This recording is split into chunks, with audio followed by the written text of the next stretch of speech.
Was as good as advertised. Warriors looking for a fourth straight win. Lakers looking for a fourth win in 5 games. Jimmy Butler's first run with the Warriors against the Lakers.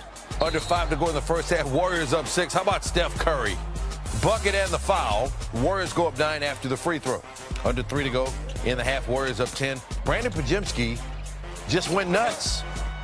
Gets the floater there. Ensuing Lakers inbound. They turn it over. And Podziemski feeling it. 3 there. Warriors go up 15. Final seconds of the first half. Podziemski from just inside half court. Got it. Take that with you to the locker room. 22 points, 6 threes in the first half. Both career highs and a half for Podziemski. 8 of 10 from 3 for the game. He had 28 points. Warriors up 13. Lakers' largest halftime deficit at home this season. Fourth quarter now. Warriors up 8. Butler, he had 11. Golden State up 11. Less than 7 to go. Lakers down 13. LeBron James trying to bring him back. He was 5 for 8 from 3. He had 33 points. It's a 10-point game. Under 6 to go. Same score. Curry tries to get it to Butler, but it's a turnover. Lakers in transition. Austin Reeves went cuckoo in the fourth quarter. He was 9 of 16 from 3 for the game. He had 31 points. Just over 2 minutes to go. Warriors up 7. Curry, 4 for 11 from 3. He had 37 to lead all scorers. Back up to a 10-point game. Moments later, though, on the other end, LeBron James. 3 for him. It's back to a 7-point game. Final minute. Lakers down 9. Reeves again. 6-point game. Less than 30 to go. Warriors up 5. Lakers get the steal from LeBron James. They swing it to Dorian Finney-Smith. Open, but can't knock it down. They tip it back out. Scramble for the ball. Curry's going to wind up with it. And the Warriors hang on to win it. They are within a game of L.A. for the 4th spot in the West. Was that David Beckham? I believe it was. And this is Steph Curry. Steph, one of your favorite things this time of year is to say, you always like to say, you just want a chance. You guys just want to be involved in the playoffs and just have a chance to go get your 5th ring with Jimmy, with the way the young guys like Kuminga and Brandon's playing. Mentality-wise, the starter franchise player, how do you feel like your chances are this year to try to get that 5th ring?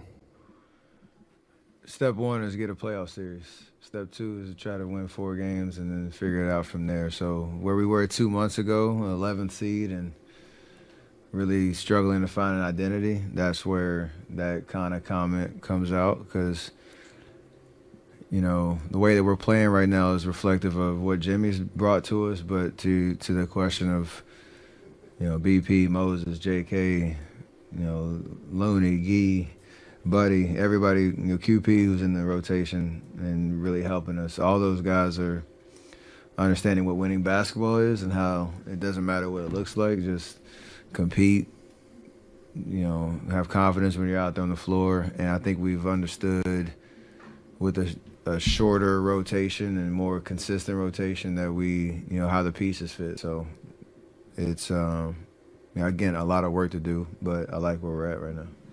Hey, Steph, after the trade went down, besides just relying on your guys' talent, what do you think you and Jimmy did to make the chemistry as good as it can be? I wish I had something sexier to tell you other than we just play basketball. It wasn't really hard. Styles are very complementary. It's interesting, you learn somebody who you watched from afar, played against for a long time. You understand why they've won and how they've elevated teams everywhere they've been. It doesn't matter what the stat sheet looks like. He's, you know, such a connector and has an amazing presence on both ends of the floor, makes the right play. And the vibe of what our team is right now is not what he's done, not only what he's done for me, Draymond, you know, in terms of, you know, a superstar doing what he does, but he's elevated everybody else, and that's a big deal.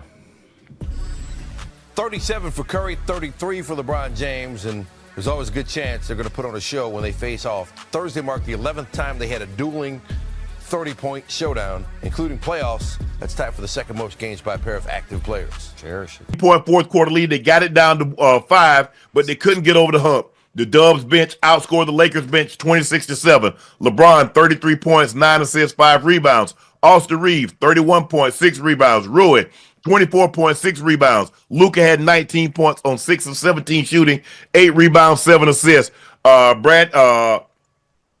the first half, Pods outscored Luka and LeBron. He had 22. They combined for 16. I think the difference in this ball game, Joe, correct me if I'm wrong, and I know you watched it, was the bench. The bench production. One team bench gave them 26 because you kind of got, okay, Steph had 37, but LeBron gave you 33. And then when you factor in Austin Reeves, okay, so that's a push. Now Jimmy Butler and Draymond, Luka kind of offset them. But so if you get offset, now where's that production going to come from? And you see the Golden State Warriors bench, they outscored the Lakers bench by 19, and the difference in the ball game, I think, was 7 points, 123 to 116. When you watch this ball game, what did you like or what didn't you like from what you saw in this ball game? First off, when I seen Bron come in with them purple overalls, man, I knew it was gonna be some trouble. What he came to work. You say he coming to work today? hey, but I thought it was a great game, man. They got off to a hot start. Both teams was on fire to start the game. And yeah, it came down to the bench. And that's kind of what it's going to be like in the playoffs. You know, that game going to kind of slow down a little bit. And I like what the Warriors got. They got a bunch of guys over there, man, who ain't scared to take the big shot, make big plays, and create big opportunities. So they came into L.A. with it on their mind tonight.